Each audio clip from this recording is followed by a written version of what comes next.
Princess Zara stood at the tall window of the Crystal Palace watching the execution below. Her hands remained perfectly still at her sides, just as she had been taught since birth. The Catharian being led to the platform had committed the ultimate crime, showing emotion in public. The crowd watched in complete silence as the laser beam ended another defective life. Zara felt something stirring inside her chest, but pushed it down deep where no one could see it. The feeling had no name in her language because feelings were not supposed to exist. Emperor Vex had made that very clear throughout her 23 years of life. Emotions were weakness, emotions were chaos, emotions led to destruction. The crystal spires of her homeworld Kither stretched endlessly into the purple sky. Each building was perfectly geometric, without a single unnecessary curve or decoration. Everything had purpose, everything followed logic. Nothing existed for beauty or joy, because those concepts belong. Two primitive species. Zara walked through the corridors of the palace, her footsteps echoing against the smooth walls. Servants bowed as she passed, but none made eye contact. None spoke unless spoken to. The silence was supposed to bring peace, but Zara sometimes wondered why peace felt so empty. She reached the council chamber, where Emperor Vex waited with his advisors. Their faces showed no expression. As always, Chancellor Dex spoke first about the approaching human vessel. The humans had been monitored for decades. Their chaotic emotional nature made them dangerous, but their technology could not be ignored. The Emperor turned his cold gaze toward Zara. "You will serve as cultural liaison to these creatures," he said. His voice carried no warmth, no affection. Even though she was his daughter, study their weaknesses, report their emotional instabilities. We must understand how such defective beings achieved space travel. Zara bowed her head. In acknowledgement, she had studied the human transmissions in secret, fascinated by their music, their art, their strange practice of expressing feelings openly. The humans seemed to experience something called happiness that made them move in peculiar ways. They called dancing. When the human ship arrived 3 days later, Zara stood with the welcoming committee on the landing platform. The vessel looked nothing like Catharian ships. Instead of clean geometric lines, it had curves and decorations that served no logical purpose. Small windows dotted its hull, as if the occupants wanted to look outside. While traveling, the airlock opened and beings emerged that looked similar to Catharians, but somehow different. Their faces moved constantly, showing what the reports called expressions. One of them had hair the color of autumn leaves, and eyes that seemed to hold light. Captain Jake Murphy, according to the files. Jake stepped forward and did something that shocked every Catharian present. He smiled. The expression transformed his entire face, making him appear somehow larger and more alive than any being Zara had ever seen. Then he made a sound that the translators labeled as laughter when the formal greeting was mistranslated. "I apologize," he said, still making that strange expression. "Humans find humor in linguistic confusion. We do not mean disrespect." The word humor was new to Zara.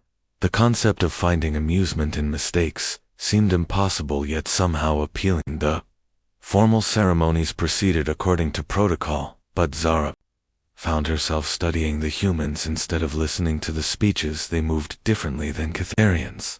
Their gestures seemed natural rather than controlled. One of them, Dr. Lisa Carter, kept looking around with obvious curiosity, another forbidden emotion. During the tour of the palace, Jake walked beside Zara, asking questions about their architecture, their history, their customs. His questions were different from the usual diplomatic inquiries. He seemed genuinely interested in understanding, rather than simply gathering information. When they reached the memorial hall, Jake stopped before the statue of the first emperor. "Why does he look so sad?" Jake asked the question. Confused Zara. "Because Catharians did not experience sadness," he achieved perfect emotional control, she replied. As she had been taught, he eliminated all feeling from our species, making us stronger. This is how we became the most advanced civilization in this sector of space. Jake studied the statue for a long moment. The artist who carved this knew what sadness looked like. He said quietly, "That means your people once felt things just like we do." Something happened to Zara at those words. A strange sensation spread through her body like warmth melting ice. The humans were given quarters in the east wing of the palace under constant surveillance. Zara was assigned to monitor their activities and report any concerning behavior. But as the days passed, she found herself drawn to their strange ways of existing. She watched through hidden cameras as they gathered in the evenings to share stories. Their faces changed constantly, showing dozens of different expressions. They made music together, harmonizing their voices in ways that created beauty without purpose. Jake often told tales that made the others produce laughter, and so Dr. Carter would sometimes have water leaking from her eyes during emotional moments. One evening Zara discovered Jake alone on the observation deck looking up at the stars. She approached quietly, her training making her footsteps silent. "Are you experiencing malfunction?" she asked, using the Catherian term for emotional distress. Jake turned, and his face showed surprise, followed by something softer. "Malfunction? No, I was just thinking about home, missing people I care about." The word missing was another concept without direct translation. In her language, Zara stood beside him, looking up at the same stars. "Do you find logical purpose in this activity?" she asked.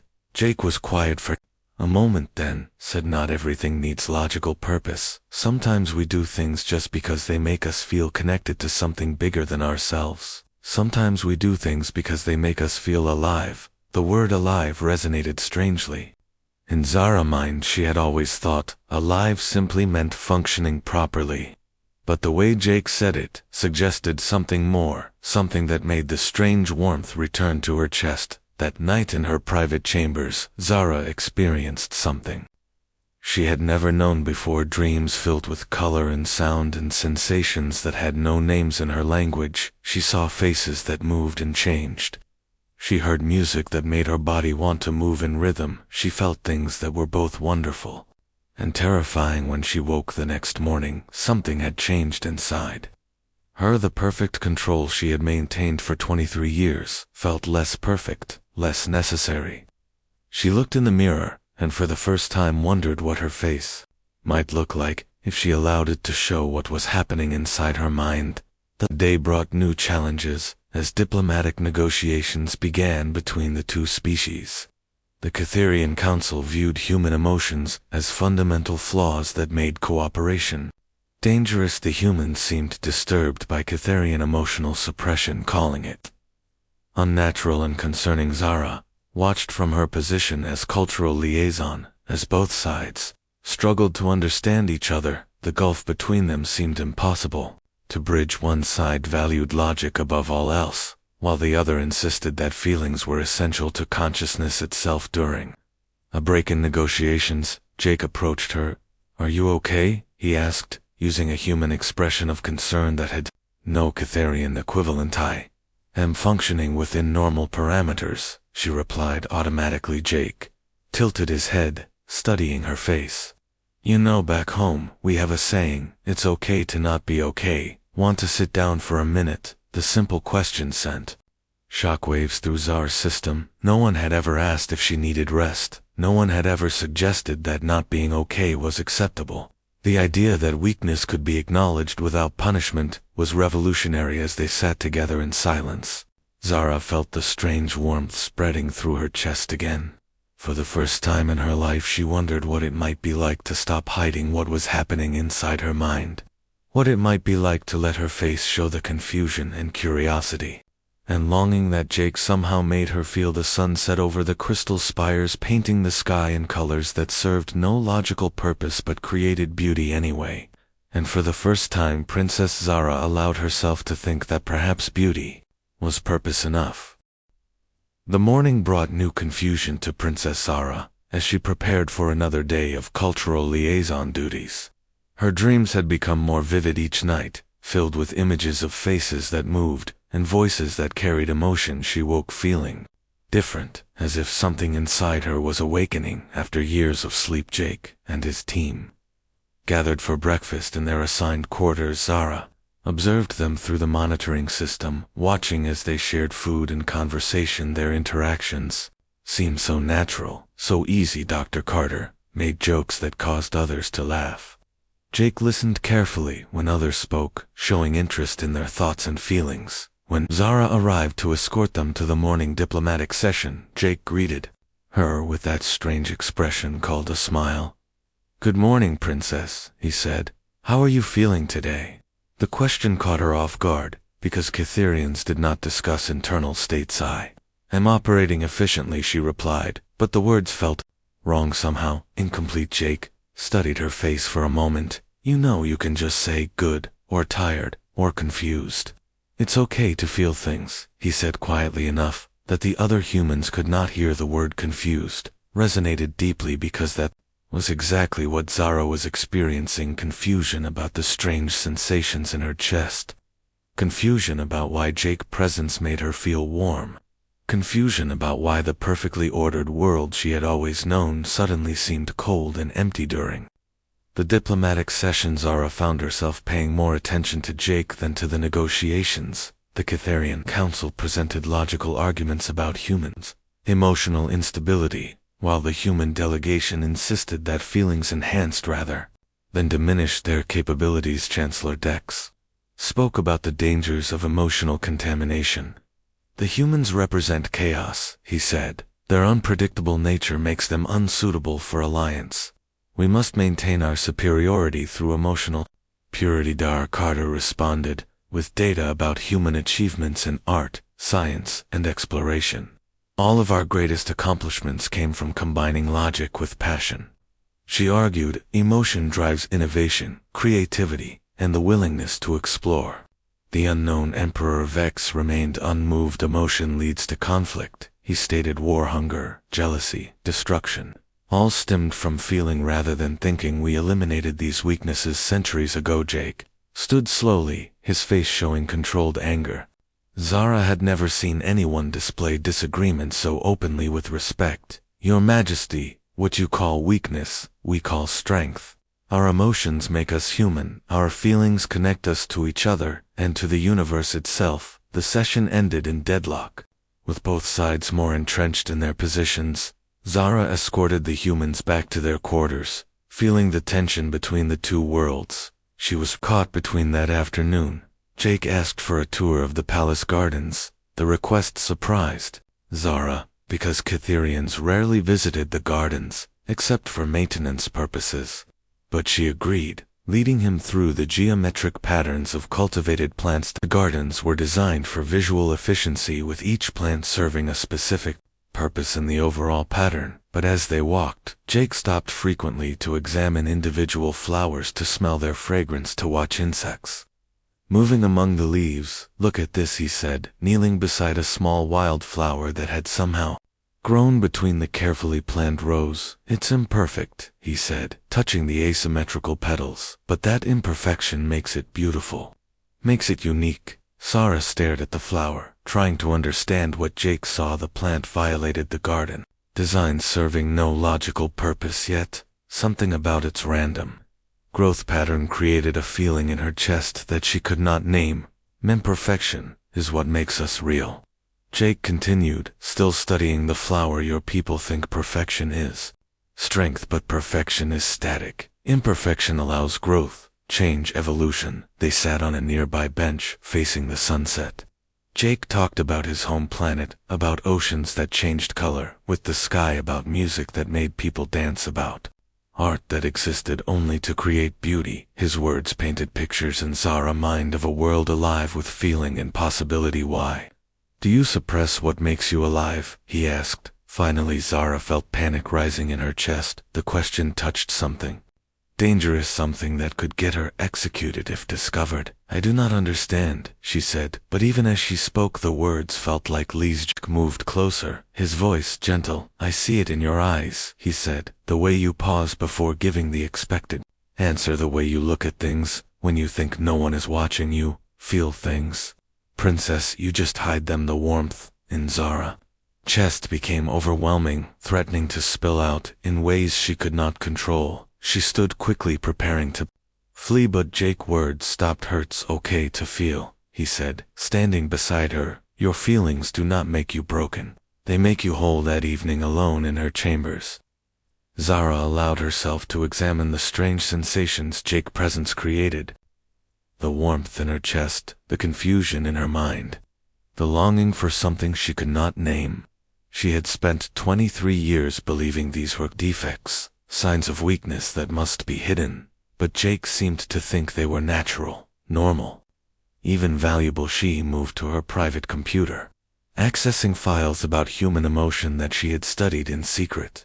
The humans had words for hundreds of different feelings: joy, sorrow, anger, fear, love, hope, wonder. Each emotion served a purpose in their society, connecting them to each other and motivating them to achieve great things. Love was the most confusing concept of all.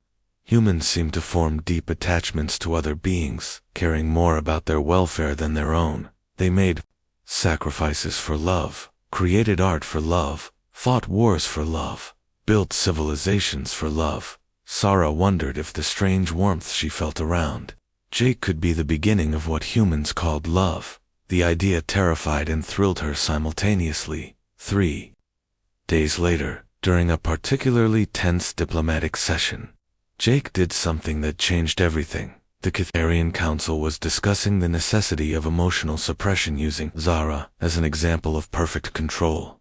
Princess Zara represents the ideal of our species. Chancellor Dex said she has achieved complete emotional mastery, making her an effective leader and diplomat. Jake looked directly at Zara, and she saw something in his eyes that made her heart race. He stood slowly, facing the council with respect. Chancellor, I believe you are wrong about the princess. The room fell silent. Emperor Vex leaned forward, his face showing the first hint of expression Zara had ever seen. Explain. Human Jake never looked away from Zara as he spoke. I have observed Princess Zara carefully over the past weeks. What I see is not emotional mastery, but emotional suppression. She feels things deeply, but has been trained to hide those feelings. I see curiosity when she examines our customs, wonder when she looks at art that serves no logical purpose, compassion when she thinks no one is watching. These are not weaknesses. They are the foundations of consciousness itself. The council erupted in angry discussion, but Zara heard none of, and her entire focus was on Jake, who had seen through her careful mask and spoken the truth she had never dared voice that night. Jake sent a private message requesting a meeting. Zara knew she should refuse, knew that meeting him alone would be dangerous, but the strange warmth in her chest overruled her logical mind. They met in the abandoned tower, where old equipment was stored. Jake had somehow disabled the surveillance cameras, creating a space where they could speak freely.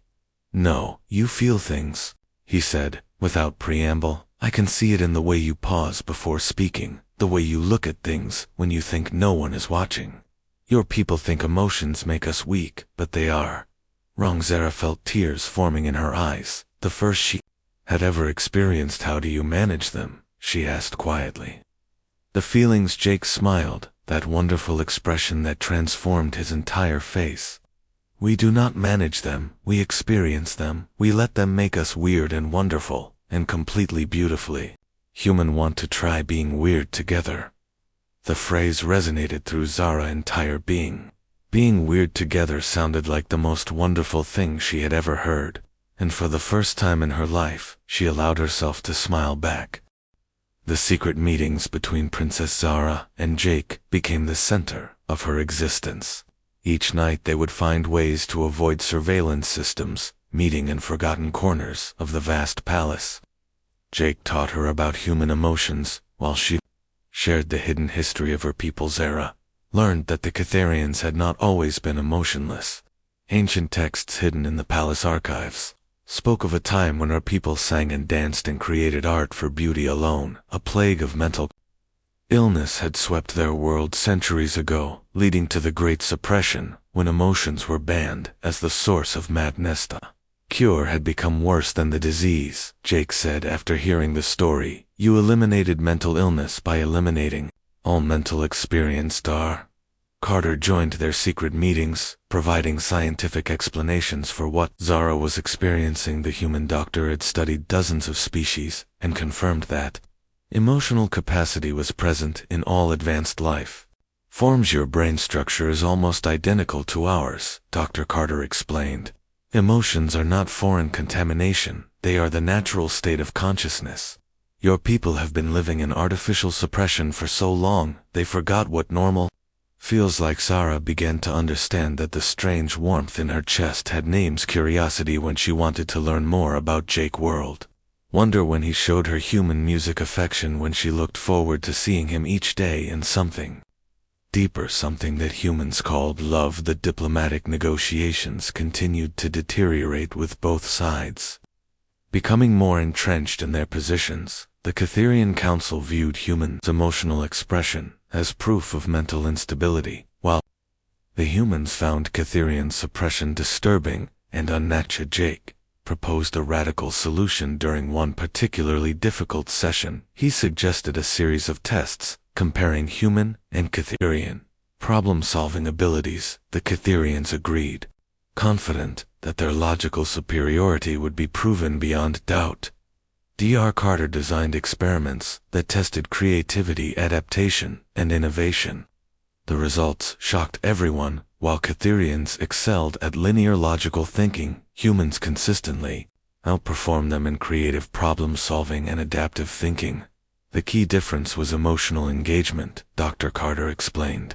Humans who cared about the problems they were solving, who felt invested in the outcomes, who experienced curiosity and excitement about possibilities, consistently found better solutions.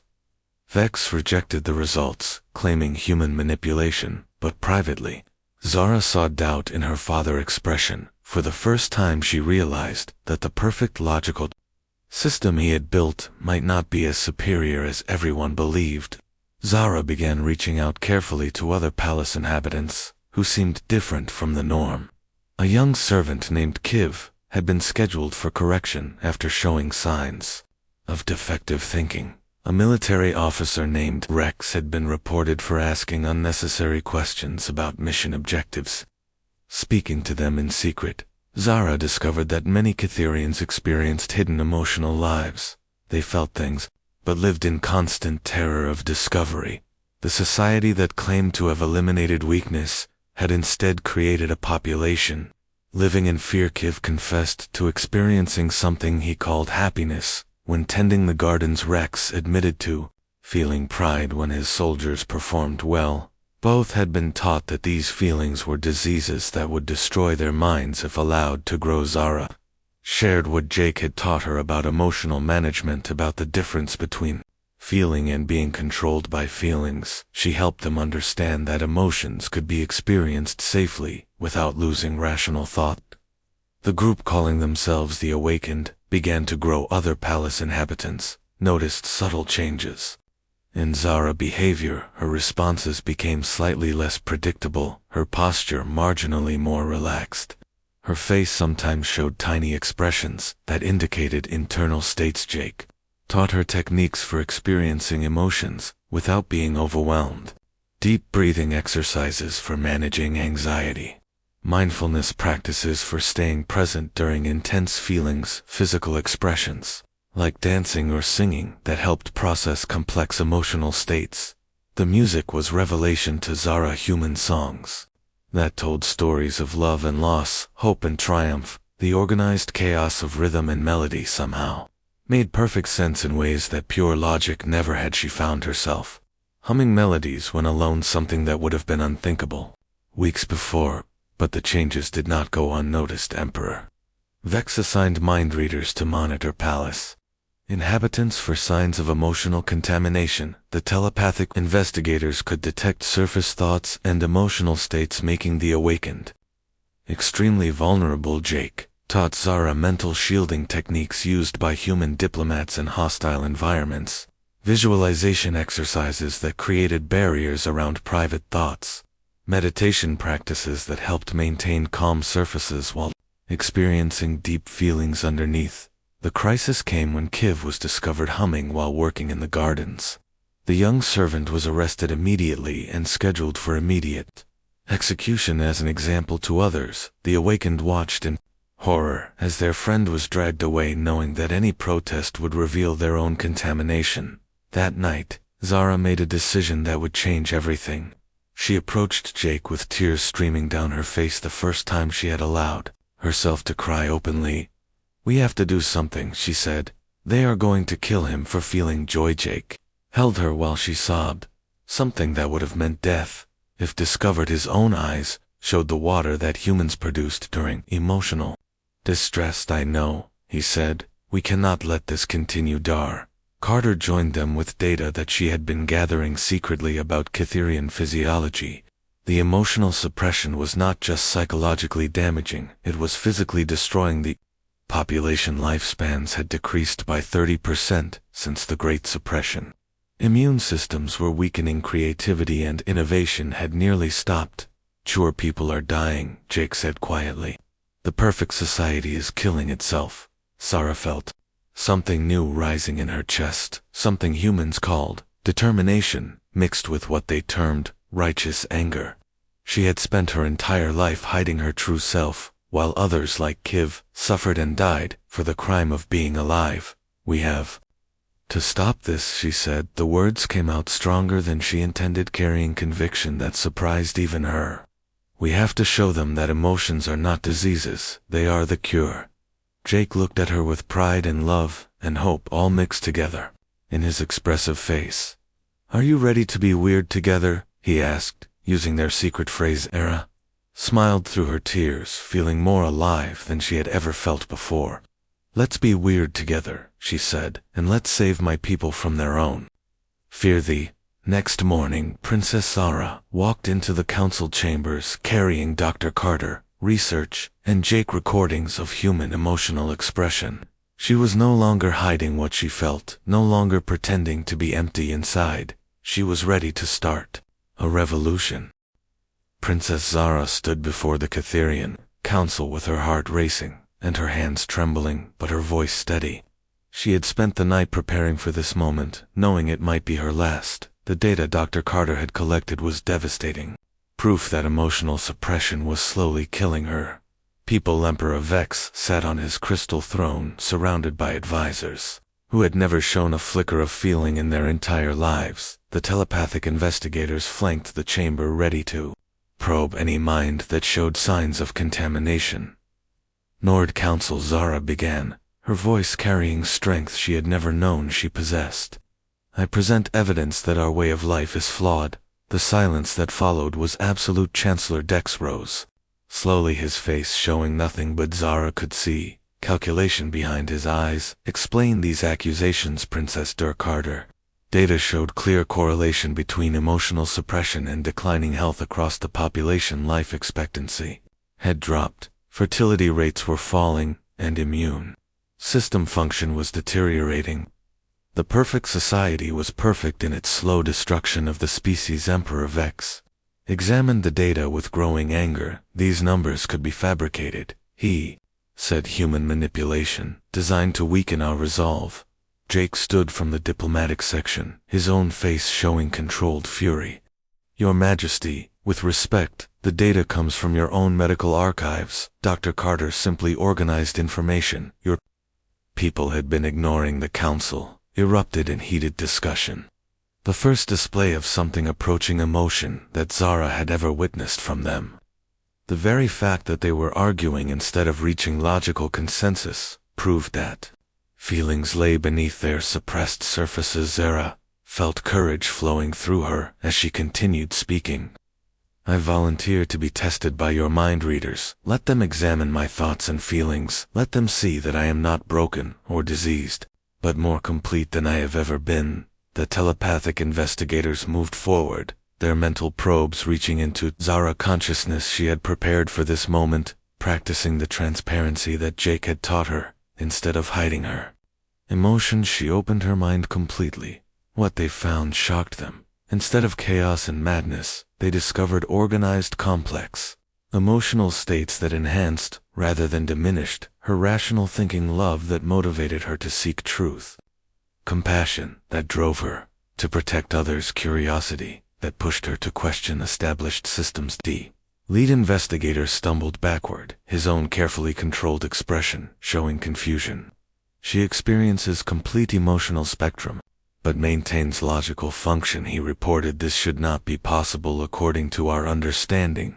Carter stepped forward with brain scans that compared Catharian and human neural activity. The suppression centers in Catharian minds showed signs of severe stress, while the emotional centers that should be active lay dormant, like muscles that had atrophied from disuse. "You have not eliminated emotions," she said, addressing the council. "You have paralyzed them, the parts of your brains responsible for creativity, innovation, and social bonding are shutting down from lack of use." Chancellor Dex demanded proof that emotional beings could function in complex society. Jake responded by presenting human achievements in science, art, exploration, and diplomacy. Every major breakthrough in human history had come from the combination of logical thinking and emotional engagement, but the real proof came from an unexpected source. Young Kiv, who had been scheduled for execution, was brought into the chamber as an example of emotional contamination under interrogation.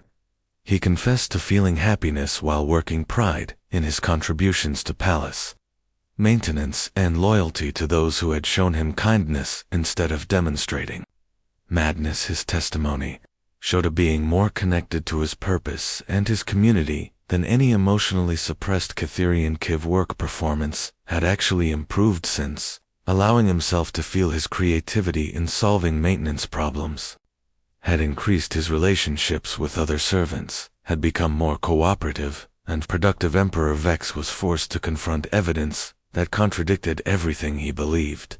A being experiencing emotions was performing better, not worse than his suppressed counterparts. The breakthrough came when Zara made her final argument, addressing her father directly. "You taught me that strength comes from control," she said. "But true strength comes from integration, logic, and emotion working together. Reason and passion, supporting each other." She approached the throne, no longer hiding the love she felt for her father, despite his flaws. "I know you feel things too," she said quietly. "You feel pride when our people succeed, fear when they are threatened, love for the empire you have tried to protect." For the first time in decades, Emperor Vex's face showed expression. Shock followed by something that might have been recognition. The mask he had worn for so long cracked just slightly, revealing the being underneath. The council chamber fell silent as father and daughter looked at each other across the gulf of suppressed feeling. Zara reached out her hand, palm up, in a gesture of invitation. "Feel with me," she said. "Let yourself remember what it means to be alive." The moment stretched endlessly, then slowly, tentatively, Emperor Vex reached out and took his daughter's hand. The simple touch connected them in ways that no amount of logical discourse could achieve. What happened next would be remembered. As the moment everything changed, Emperor Vex began to cry, not the controlled water release that sometimes occurred during extreme stress, but genuine tears of grief and relief, and love that had been buried for decades. The sight of their emperor showing emotion sent shockwaves through the entire chamber. Some council members recoiled in horror, while others seemed to awaken, as if from long sleep. Chancellor Dex demanded immediate suppression treatment for the Emperor and Princess both, but something had been set in motion that could not be stopped. Palace guards who had watched the proceedings began to murmur among themselves. Some servants who had been monitoring through security systems started to weep for Kiv and for themselves. Several military officers exchanged glances that carried more communication than years of formal reports. Jake stepped forward, offering support to both Zara and her father.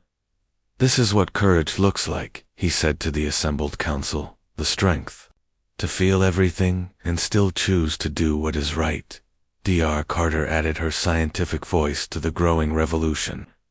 "Emotional integration is not just psychologically healthy, it is evolutionarily necessary. Species that suppress their feelings eventually lose the ability to adapt and survive." The crisis reached its peak when Chancellor Dex ordered the immediate arrest of everyone who had shown emotional contamination.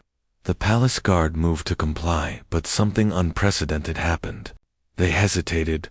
For the first time in their training, the guards found themselves questioning orders that felt wrong. Some began to experience what humans would call conscience, the emotional component of moral reasoning. Several actually refused to arrest people for the crime of feeling that night, as word spread through the palace that the princess and emperor had shown emotion openly. The awakened movement grew. Exponentially, servants began singing as they worked. Guards started helping those scheduled for correction to escape. Scientists began questioning research that served no purpose beyond maintaining control. Zara found herself at the center of a revolution she had never intended to start. People looked to her for guidance, for hope, for a new way of understanding what it meant to be Cytherian, in a universe full of feeling beings. Standing beside Jake in the abandoned tower where their friendship had begun, she felt the weight of leadership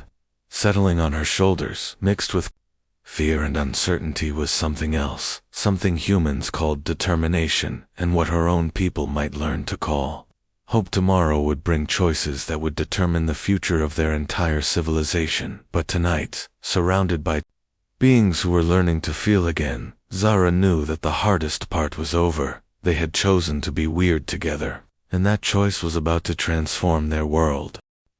The palace erupted into chaos as word spread that Princess Zara and Emperor Vex had shown emotion openly. Some Cytherians reacted with horror, demanding immediate suppression treatment. Others experienced their first feelings in years or decades, as carefully maintained barriers began to crumble. Chancellor Dex seized control of the government, declaring martial law and ordering mass arrests of anyone showing signs of emotional contamination. The palace guard split into factions, with some following traditional orders, while others protected the newly awakened. Zara found herself leading a revolution she had never planned. Her quarters became a command center, where awakened Cytherians gathered to coordinate resistance. Jake and Dr. Carter provided strategic advice, while growing numbers of palace inhabitants joined their cause. The first major confrontation came when Dex forces attempted to arrest the human diplomatic team. Jake had been designated as the primary source of contamination and faced immediate execution. Emperor Vex, still struggling with his own emotional awakening, was powerless to intervene. Zara made a choice that would define the rest of her life. She ordered loyal guards to protect the humans, even if it meant open warfare against Dex supporters. The princess, who had spent 23 years avoiding any confrontation, now stood ready to fight for those she loved. The battle for the palace lasted 3 days. Human diplomatic training had included combat techniques that proved surprisingly effective against Cytherians, who had been taught to suppress the very aggression that fueled fighting spirit. The awakened fought with passion and creativity while their opponents relied on rigid tactical doctrine, but the real victory came not through violence, but through demonstration. As the conflict spread beyond the palace, ordinary Cytherians witnessed beings fighting for the right to feel rather than the right to control. Many experienced their first emotions while watching others risk everything for freedom. Dr. Carter had anticipated this moment. Her research showed that emotional awakening was contagious. Once a critical mass of beings began expressing feelings openly, the psychological barriers that maintained suppression would collapse across the entire population. The turning point came when Kiv, the servant, who had nearly been executed for humming, approached the main battle lines. Carrying nothing but a flower, he began to sing a melody he had heard from human transmissions. His voice carried hope and beauty that no logical argument could match. Who awakened joined him until hundreds of voices rose together in harmony that had not been heard on Kythera for centuries. The sound stopped the fighting as soldiers on both sides struggled to understand what they were experiencing. Evan Deck's supporters found themselves affected by the music.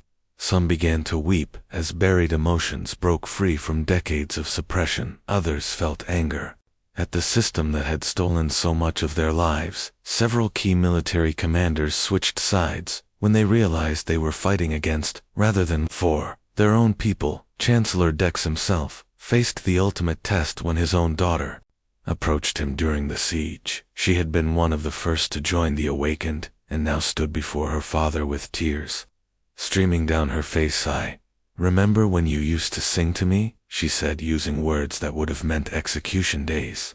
Before I remember your smile, before the suppressors took it away, please come back to me. The moment broke Dek's resolve as completely as any military defeat.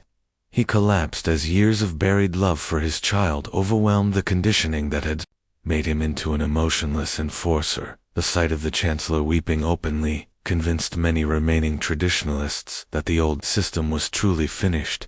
Emperor Vex emerged from his own emotional crisis transformed rather than diminished. He spoke to the assembled crowds with a voice that carried feeling. For the first time in decades we were taught that emotions made us weak, he said, but I have learned that suppressing emotions made us less than what we could be. We eliminated mental illness by eliminating mental life itself.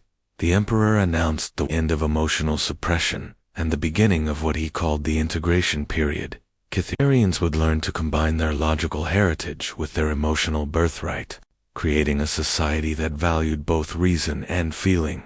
Jake stood with Zara as they watched crowds of Catherians experiencing their first open emotions in centuries. Some laughed until they collapsed. Others wept for everything they had lost. A few danced to music that existed only in their rediscovered hearts. The integration was not easy. Many Catherians struggled with feelings they did not understand. Some experienced depression or anxiety. As suppressed traumas surfaced, others became overwhelmed by the intensity of emotions they had never learned to manage. Dr. Carter established counseling centers throughout the capital teaching emotional regulation techniques that humans took for granted. Zara worked alongside former suppressors to create new educational systems that taught feeling as well as thinking. The alliance between Earth and the Catherian Empire became the foundation for something unprecedented. An interstellar cooperation based on the understanding that diversity of consciousness created strength rather than weakness. Jake was offered a permanent position as cultural ambassador, a role that would keep him on Kither indefinitely. The choice between duty to Earth and love for Zara was no choice at all. He requested transfer to permanent diplomatic status. Their relationship became a symbol of the new Catherian society. The princess who had learned to feel, and the human who had taught her that emotions were gifts rather than curses. They married in a ceremony that combined human emotional expression with Catherian logical commitment. The wedding was the first celebration held on Cather in 3 centuries. Thousands gathered to witness two beings from different worlds choosing to build a life together. Music filled the air as Catherians rediscovered the joy of marking important moments with beauty instead of mere efficiency. Years later, Zara ruled as empress of a transformed civilization. The Catherian Empire became known throughout the galaxy for its unique combination of logical excellence and emotional wisdom. Their scientists made breakthrough discoveries driven by curiosity and wonder. Their artists created works that spoke to hearts as well as minds. Standing in the palace gardens, where she had first seen the imperfect flower that taught her about beauty, Zara watched Catherian children play freely for the first time in centuries. Their laughter echoed off crystal spires that no longer seemed cold, but instead reflected the warmth of the lives within. Jake joined her carrying their own child, a being who would grow up knowing both human passion and Catherian reason.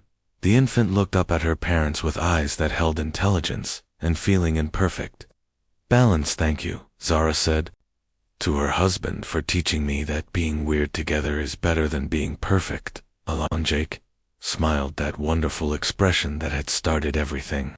That is what humans do best, he replied. We turn our flaws into superpowers and invite everyone else to join the beautiful chaos.